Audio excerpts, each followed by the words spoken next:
Halo, apa kabar anak-anak? Bagaimana kabarnya hari ini? Semoga semuanya dalam keadaan yang sehat dan harus tetap semangat. Anak-anak, Bu Nana ingin bertanya, apakah anak-anak suka mendengarkan cerita dongeng? Bu Nana yakin pasti sebagian besar anak-anak menyukainya. Oke, hari ini Bu Nana akan bercerita atau membacakan dongeng. Nanti Bu Nana berikan ciri-ciri hewannya.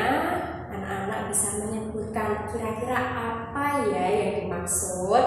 Oke, hewan yang pertama, ciri-cirinya seperti ini. Mempunyai 2 telinga yang panjang, kemudian cara berjalannya dengan meloncat, dan bulunya ada yang berwarna putih, berwarna coklat, berwarna hitam bahkan. Sekarang anak-anak tebak kira-kira itu hewan apa ya? Hewan kelinci. Kemudian yang kedua, ciri-cirinya seperti ini. Mempunyai cangkang di punggungnya, kemudian kadang lehernya bisa pendek, bisa panjang, jalannya pelan. Kira-kira hewan apa? Hewan kura-kura. Ya, pada hari ini Bu Nana akan bercerita tentang kelinci yang sombong dan kura-kura yang lamban. Oke, Bu Nana mulai ceritanya ya. Sekarang anak-anak perhatikan. Pada suatu hari di hutan yang lebat, banyak pepohonan di dalamnya dan juga banyak hewan-hewan di dalamnya. Salah satunya hewan kura-kura. Hewan lainnya juga ada burung, kemudian nanti ada siput dan lain sebagainya, masih banyak lagi. Suatu hari ketika kura-kura sedang bersantai, datanglah seekor kelinci. Kelinci ini sukanya membuat keributan, sukanya mengejek teman-temannya. Kelinci datang menghampiri kura-kura lalu berkata, "Hai kura-kura, lihatlah, aku mempunyai kaki yang panjang, tubuhku besar, dan aku juga bisa berlari dengan cepat. Hahaha." Kemudian kura-kura menjawab, "Hei kelinci, aku tidaklah hewan yang lamban. Aku hanya tidak ingin terburu-buru." Mendengar jawaban kura-kura, kelinci pun menjawab, "Hai kura-kura, kamu terlalu menyombongkan dirimu. Sekarang kita buktikan saja dengan lomba berlari. Apakah kamu takut, kura-kura?" Kura-kura pun menjawab, "Baiklah kelinci, aku setuju. Kita akan lomba lari." Mendengar jawaban kura-kura, kelinci pun berpikir bahwa kura-kura itu hanya berpura-pura saja. Tetapi ternyata kura-kura memang bersedia untuk lomba berlari. Kura-kura berkata kepada kelinci,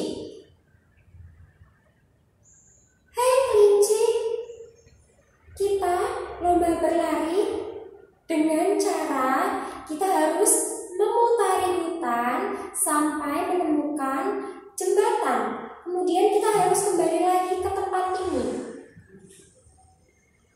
Kelinci pun berkata, "Baiklah kura-kura, aku setuju." Nah anak-anak, setelah kelinci dan kura-kura ini setuju untuk lomba lari, maka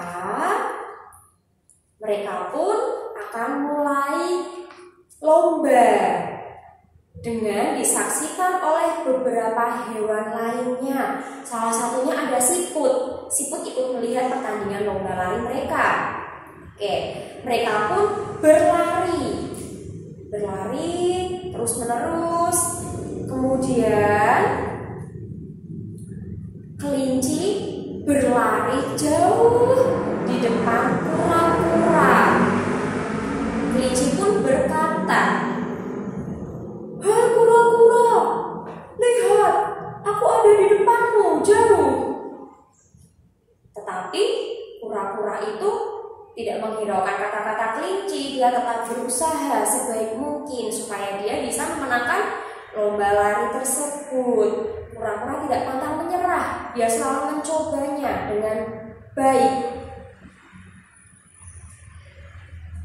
Ketika sedang lomba berlari, tiba-tiba terdengar suara kerak. Ternyata suara berasal dari jembatan yang rubuh karena dilewati oleh kelinci saat sedang berlari.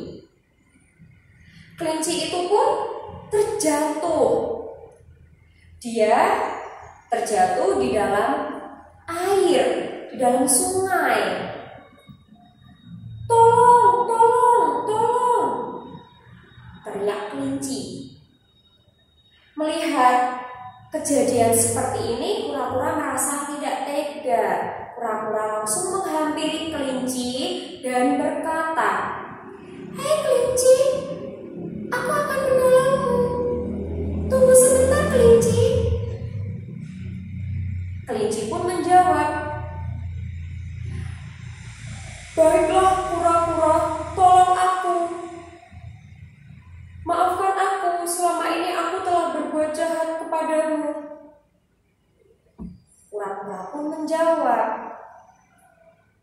"Tidak apa-apa kelinci, kita harus saling memaafkan." Setelah kelinci ditolong oleh kura-kura, kelinci pun merasa berterima kasih sekali dan akhirnya mereka hidup rukun, tidak ada yang saling mengejek satu sama lain. Ya, anak-anak, demikian dongeng yang berjudul Kelinci yang Sombong dan Kura-kura yang Lamban. Kira-kira pesan apa yang terkandung di dalam dongeng ini? Ya, yang pertama, kita sebagai makhluk ciptaan Tuhan diciptakan pasti mempunyai kekurangan dan kelebihan. Oleh karena itu kita harus saling menghargai. Yang kedua, kita tidak boleh menyombongkan diri kita dengan kelebihan kita. Kita tidak boleh seperti itu. Kita harus menolong saudara, teman, atau bahkan makhluk ciptaan Tuhan yang lain ketika membutuhkan pertolongan kita.